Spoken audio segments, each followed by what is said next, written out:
कभी किसी ने क्या सोचा था कि समंदर के बीच में एक नन्हा सा द्वीप, एक छोटा सा आइलैंड जो मैप पर भी बमुश्किल दिखाई देता था, एक दिन दुनिया की सबसे फास्ट पेस वाली, सबसे रिच वाली, सबसे चमक वाली जगह बन जाएगा।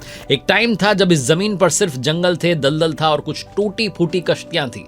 कोई इतिहास नहीं, कोई पहचान नहीं, बस लहरों का शोर और खामोशी की चीख। लेकिन फिर कुछ ऐसा घटता है जो इस जमीन की तकदीर को बदल देता है। सिंगापुर, जिसे सिंगापुर भी कहते हैं, उसकी कहानी आपको बता रहा हूं। आप देख रहे हैं दुनियादारी, मैं हूं आरजे कार्तिक। 1299 की बात है। सुमात्रा से एक नौजवान राजकुमार समुद्र के सीने को चीरता हुआ इस आइलैंड पर पहुंचता है और वो देखता है वहां आते एक लायन को, एक शेर को, जो जंगल का राजा होता है, ताकत का सिंबल होता है।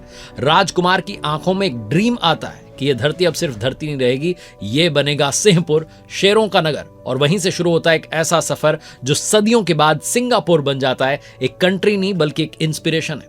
इतिहास के पुराने पन्ने बताते हैं इस कथा को। कलिंग के राजा शुलन जो थे, उनका सपना था चाइना को जीतने का। वो निकले थे समंदर की लहरों पर सवार होकर, लेकिन रास्ते में मिली चतुराइयां।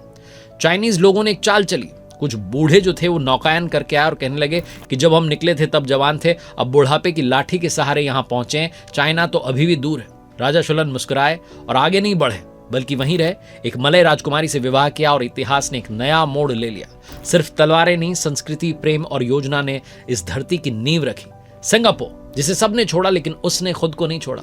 फिर ब्रिटिशर्स आए और जैसे उन्होंने बाकी एशिया को बिल्कुल जो है अपने कब्जे में ले लिया, वैसे ही वो सिंगापुर में भी अपना जो है राज चलाने लगे। उनके जहाज यहाँ आते थे, लंगर डालते थे, लेकिन छोड़ जाते थे सिर्फ गरीबी, बीमारियां और बदहाली। जब सब कुछ लूट लिया तो 1950 के डेकेड में वो सिंगापुर को भी छोड़ करके चले गए। फिर कहानी मोड़ लेती है। 1959 में एक दुबला पतला नौजवान सियासी मंच पर आता है। एक आदमी, एक सपना, एक आग। नाम था ली कुआन यू। इनके अंदर अपने देश के लिए कुछ कर दिखाने की आग जल रही थी। इन्होंने देश को देखा, 80% जनता झुग्गियों में थी, बेरोजगारी चरम पर थी, बदहाली सिर पर थी। और ऊपर से 1965 में मलेशिया ने भी कह दिया कि तुम हमारे लायक नहीं, तुम तो अलग हो जाओ। ली कुआन यू कैमरा के सामने आते हैं, फूट फूट कर रोने लगते हैं, लेकिन उन्हीं आंसुओं के बीच में सपनों की चिंगारी जल उठती है। ली कुआन यू लोकतंत्र के साथ आगे बढ़ते हैं, लेकिन अंदर से लोहे के आदमी थे। वो कानून ऐसा बनाते हैं कि च्युइंगम चबाओगे, कोड़े खाओगे, इधर उधर च्युइंगम गिराओगे, कोड़े खाओगे, कचरा फेंकोगे, पेनल्टी देनी होगी, ड्रग्स बेचोगे, सीधे फांसी मिलेगी। उन्होंने कहा इस देश में या तो डिसिप्लिन होगा या बर्बादी होगी, लेकिन मैं पहले को चुनता हूं, यानी कि अनुशासन को चुनता हूं। ली ने अपने सिंगापुर में एक असंभव एक्सपेरिमेंट किया। गरीबों के लिए घर, अमीरों के लिए बिजनेस। सरकार ने जमीन ली, मकान बनाए, सस्ते में जनता को बेचे। हर आदमी को छत मिली, हर घर में एक सपना पनपा। और फिर आई सेविंग्स की क्रांति। एक ऐसा रेवोल्यूशन जिसमें हर कर्मचारी की तनख्वाह का हिस्सा सरकार ने जमा किया और उसमें अपना भी हिस्सा डाला। आज सिंगापुर दुनिया की सबसे ज्यादा सेविंग्स करने वाली कंट्री बन चुका है। जहां दुनिया थम गई, वहीं से सिंगापुर ने रफ्तार पकड़ी। जब बाकी एशियन कंट्रीज पॉलिटिकल उठापटक में उलझी हुई थी, सिंगापुर बन गया इंडस्ट्रियल और फाइनेंशियल पावर हाउस।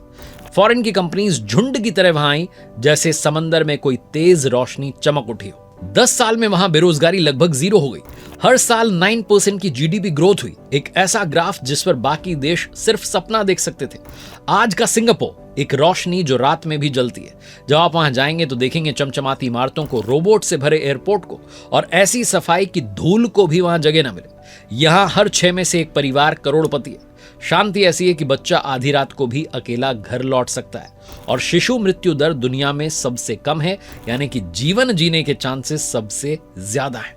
सिंगापुर आज दुनिया की कमाल की कंट्री बन चुका है। जिन्होंने कमाल कर दिखाया वो हैं ली कुआन यू, जिन्होंने कहा था हमारे पास ना तेल है ना सोना है, हमारे पास सिर्फ लोग हैं। और मैंने डिसाइड किया कि हम उन्हें दुनिया का सबसे बेहतरीन नागरिक बनाएंगे, और उन्होंने वो कर दिखाया। आज दुनिया भर के नक्शे पर जब कोई कहता है इतना छोटा देश क्या कर लेगा, तब सिंगापुर गरजता है और कहता है मैं वो शेर हूं जिसे कभी किसी ने नहीं देखा था। लेकिन जब दहाड़ा तो पूरी दुनिया उसकी दहाड़ सुनने पर मजबूर हो गई। कुछ देश होते हैं जो इतिहास पढ़ते हैं, कुछ होते हैं जो इतिहास बनाते हैं, और फिर कुछ होते हैं जो इतिहास को फिर से लिखते हैं, रीराइट करते हैं। सिंगापुर वो कंट्री है, एक चमत्कार नहीं, एक चेतावनी है कि अगर एक आम आदमी सपना देखे और उस सपने को अपने देश की हिम्मत बना ले, तो वहां की मिट्टी भी हीरा बन सकती है।